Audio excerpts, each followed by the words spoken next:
يا عبادي الذين أسرفوا على أنفسهم لا تقنطوا من رحمة الله الحمد لله الذي جعل العقل أرجح الكنوز والذخائر، والصلاة والسلام على محمد بن عبد الله رسوله الكريم ذي المناقب والمفاخر، وعلى آله وأصحابه ذوي المراتب والمآثر. اما بعد، ارباب علم و دانش، میں آج کی اس نشست میں اپنے نوجوان ساتھیوں سے کچھ باتیں کرنا چاہتا ہوں۔ تاریخ کے ہر دور میں نوجوان ہر انقلابی جماعت کا اول دستہ رہے ہیں۔ انبیاء علیہ السلام نے جب کبھی بھی انسانوں کے سامنے اپنی انقلابی دعوت پیش کی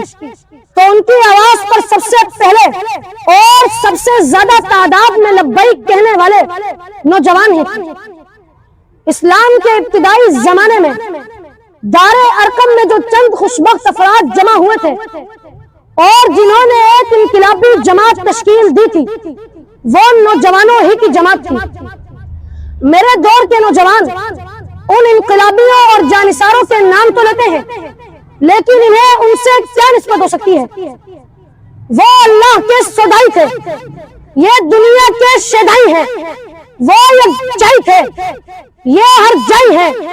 وہ نفس شکن تھے، یہ نفس پرست ہیں، وہ مجاہد تھے، یہ مجاہر ہیں، وہ بہادر تھے، یہ بزدل ہیں، وہ آپس میں مہربان تھے، یہ آپس میں غضبناک ہیں، وہ غیور و خوددار تھے، یہ غیرت اور خودداری سے خالی ہیں، وہ سراپا کردار تھے، یہ سراپا گفتار ہیں، وہ نشے توحید میں سرشار تھے، یہ بزم رقص و نغمہ میں مست ہیں، وہ شہادت کے متلاشی تھے، یہ شہادت سے گریزاں ہیں، وہ فلک تھے تو یہ زمیں ہیں،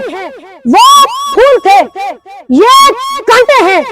وہ بہار تھے یہ خزاں ہیں، وہ نور تھے یہ ظلمت ہیں، وہ عدل تھے یہ ظلم ہے۔ ان کا وجود باعث رحمت تھا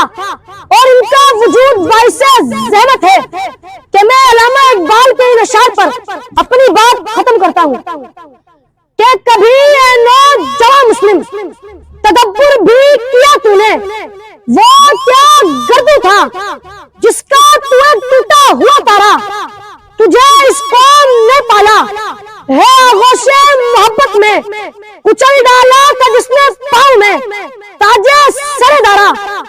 اگر چاہوں تو نقشہ کھینچ کر الفاظ میں رکھ دوں، لیکن تیرے تخیل سے فضو تر ہے وہ نظارہ، تجھے آباد سے اپنے کوئی نسبت ہو نہیں سکتی کہ تو گفتار وہ کردار، تو ثابت وہ سیارہ، تو ثابت وہ سیارہ، وما علینا الا